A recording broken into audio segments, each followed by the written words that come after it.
Assalamualaikum warahmatullahi wabarakatuh.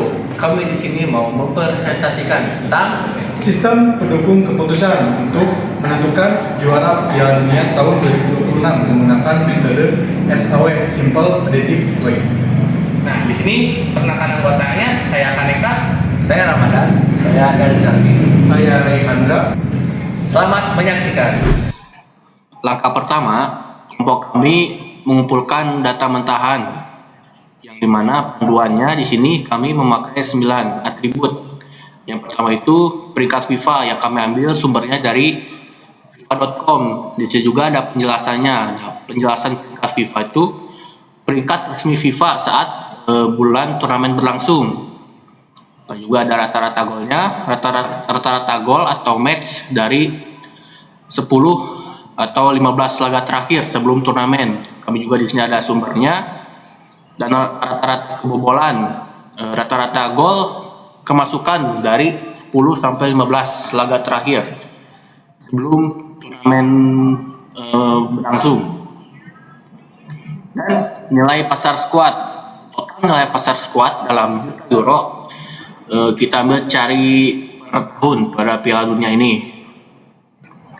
Dan hasil turnamen kontinental isinya ada juara, runner up, semifinal, gugur awal turnamen kontinental sebelum Piala Dunia sekarang. Dan juga ada pemain berpengalaman, jumlah pemain resmi yang punya caps lebih dari 50. Keikutsertaan di Piala Dunia, total beberapa kali tim pernah ikut Piala Dunia sampai dengan edisi tersebut. Juga ada sumbernya yang kami cari. Terus ada gelar Piala Dunia, jumlah trofi Piala Dunia yang sudah diraih sebelum dengan sampai dengan sebelum edisi tersebut. Yang terakhir, hasil kualifikasi. Nah, di sini kami memakai 3 kategori, yaitu bersih, cukup baik, dan buruk. Yang dimana bersih itu dengan 0 kekalahan, cukup baik 1 sampai 3 kekalahan, buruk lebih dari 3 kekalahan. Nah, juga ada sumbernya. Terus penentuan label keputusan, yang dimana yang layak juara itu tim yang lolos ke semifinal atau lebih dari top 4 pada edisi tersebut. Contohnya itu juara, runner up, 3, dan 4. Dan tim yang tidak layak juara adalah tim yang gugur sebelum semifinal fase grup, 16 besar atau 8 besar. Yang terakhir, interpretasi output. Nah, sudah dilayak juara ketika tim itu di ranking pertama, yaitu juara tertinggi. Dan juga ranking 2 itu final. Ranking 3 sampai 4 itu semifinal, dan sampai ranking 48 ada 4 final, 16 besar, lolos fase grup, dan gugur fase grup. Nah, kurang lebih seperti ini data-data yang sudah kami kumpulkan, di mana ini kami pisahkan ada 6 benua. Pertama itu Eropa, ada Amerika Selatan, ada Asia, Afrika, Amerika Utara, dan yang terakhir itu ASEAN. Selanjutnya ada bobot kriterianya dari 9 atribut. Itu yang pertama itu atribut peringkat FIFA. Bobotnya itu 20% dengan jenisnya itu cost, yakni semakin kecil semakin baik. Nah, alasan kenapa peringkat FIFA itu di jenisnya cost, karena peringkat FIFA adalah indikator resmi kekuatan tim secara global, paling objektif dan diakui internasional. Dan kemudian ada rata-rata gol atau per match, yaitu bobotnya 15%. Jenisnya itu benefit, semakin besar semakin baik. Alasannya karena kemampuan mencetak gol mencerminkan kekuatan ofensif tim secara langsung. Yang ketiga ada rata-rata kebobolan per match, bobotnya itu 15%, dengan jenisnya itu cost, yaitu semakin kecil semakin baik. Alasannya itu kenapa? Karena soliditas pertahanan sama pentingnya dengan serangan untuk lolos jauh di turnamen. Dan yang ke-4 sampai 9 itu jenisnya benefit, yakni nilai pasar squad, dengan membandingkan kualitas squadnya. Kemudian ada hasil turnamen kontinental, performa turnamen, pemain berpengalaman, capnya itu lebih dari 50 dengan pengalaman pemainnya. Kemudian ada ikut sertaan Piala Dunia, pengalaman pada ajang Piala Dunia, gelar Piala Dunia, prestasi sejarah, dan hasil kualifikasi yaitu momentum terbaru.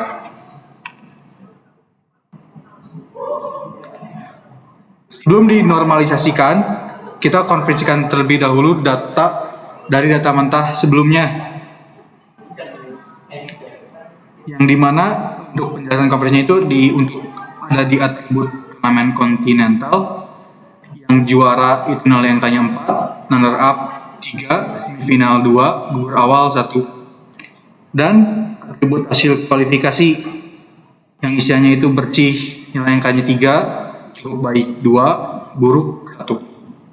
Sebagai contoh yang untuk tim Jerman, di sini atribut turnamen kontinentalnya itu gugur awal diubah menjadi 1, dan hasil kualifikasinya itu cukup baik diubah menjadi 2, dan seterusnya. Untuk normalisasinya itu, karena datanya dibagi 2, yaitu cost dengan benefit, yang dimana rumus cost itu min dibagi X, yakni tim dengan kriterianya. Sebagai contoh untuk yang Jerman, untuk rumus costnya itu min nilai minimum dari seluruh data tim dari peringkat FIFA itu 1 dibagi kriterianya yaitu peringkat FIFA-nya 10, hasilnya adalah 0,10. Nah, untuk yang benefit itu rumusnya X tim, kriteria timnya dibagi maksimal atau nilai maksimum dari seluruh data atribut seluruh tim. Sebagai contoh yang Jerman, untuk atribut gol, rata-rata gol 15 pertandingannya, tim kriterianya atributnya di kebobolan di gol itu, maksudnya gol itu 2,33 dibagi dengan nilai maksimumnya 3,27 yang hasilnya adalah 0,271 dan seterusnya. Baik, di sini saya akan menjelaskan perhitungan SAW-nya. Nah, setelah data yang berhasil dinormalisasi, kita kopikan seluruh data yang dinormalisasi ke sheet bagian perhitungan SAW. Nah, ini contohnya data tadi.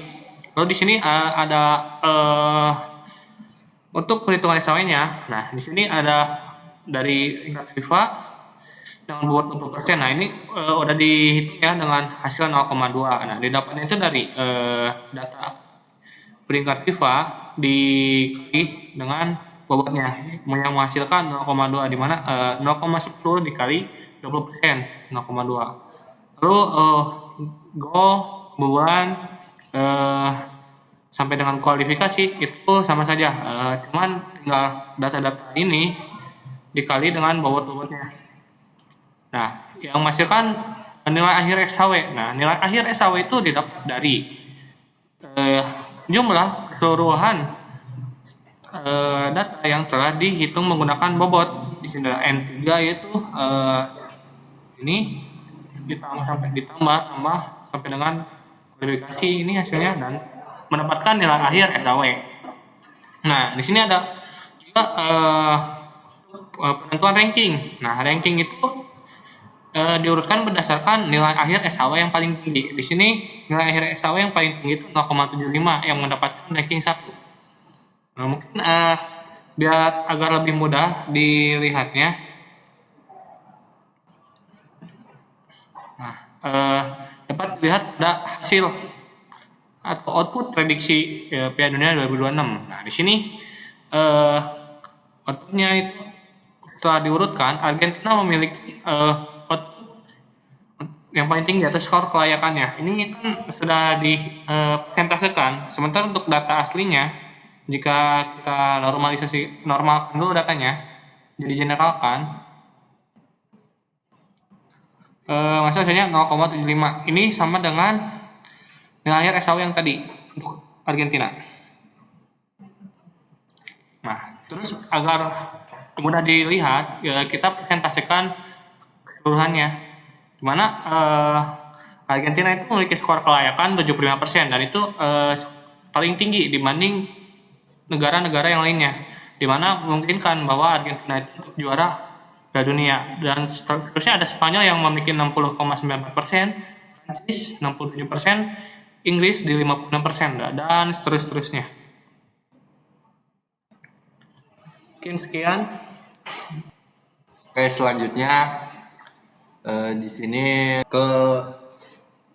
menghitung menggunakan format turnamen dari Piala Dunianya, terdiri mulai dari fase grup, ada yang ranking posisi 3 terbaik, kemudian babak 32 besar sampai final.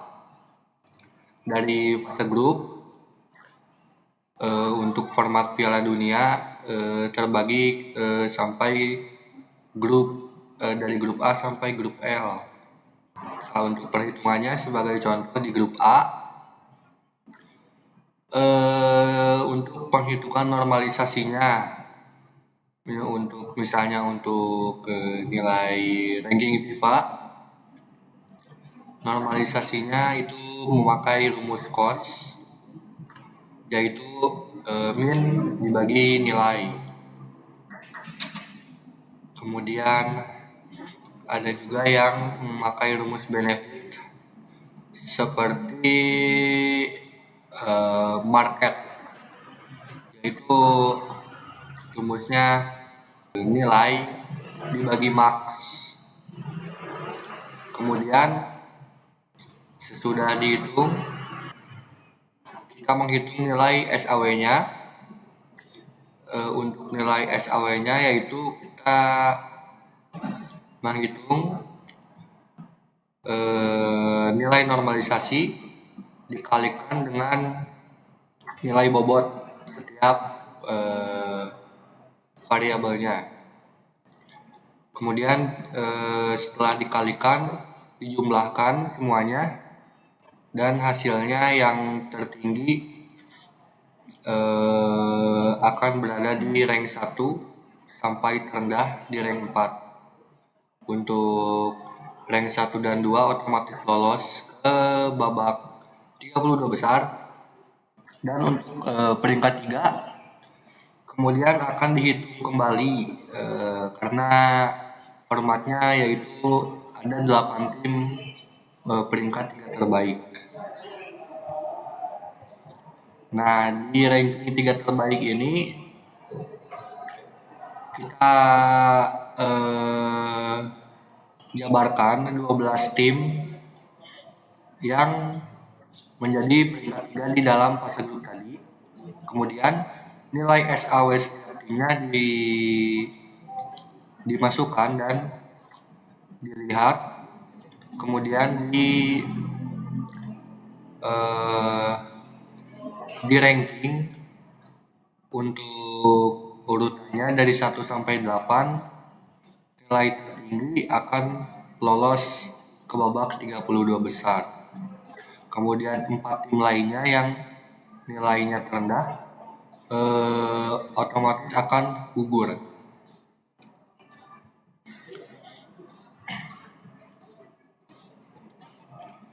Selanjutnya ke babak 32 besar. Babak 32 besar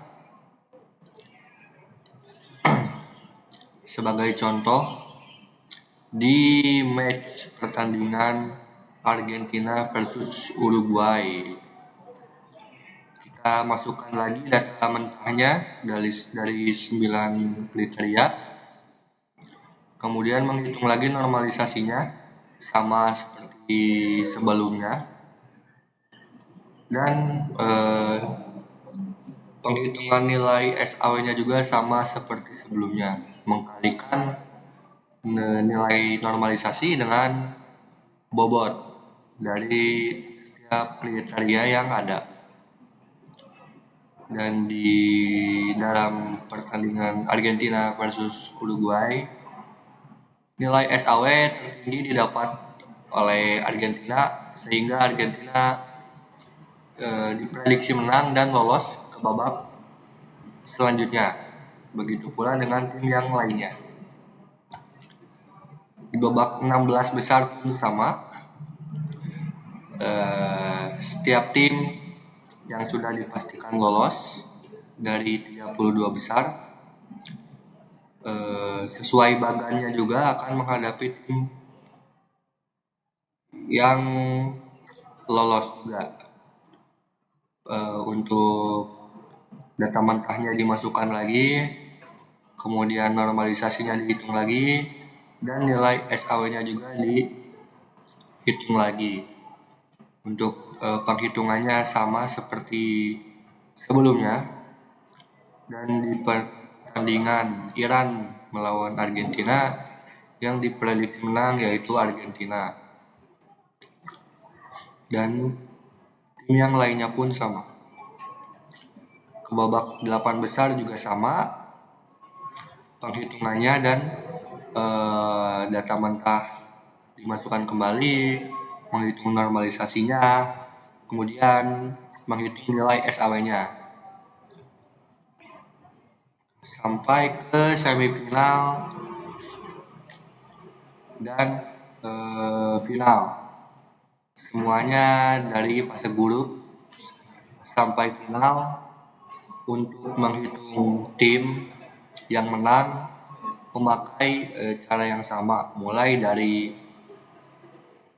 menyiapkan data mentah dari 9 kriteria, kemudian menghitung normalisasinya yang tadi kalau cos berarti rumusnya yaitu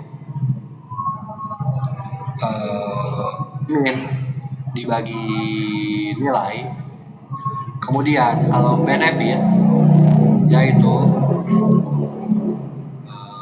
nilai dibagi max. Sudah normalisasi dihitung, nilai SAW-nya pun dihitung, yaitu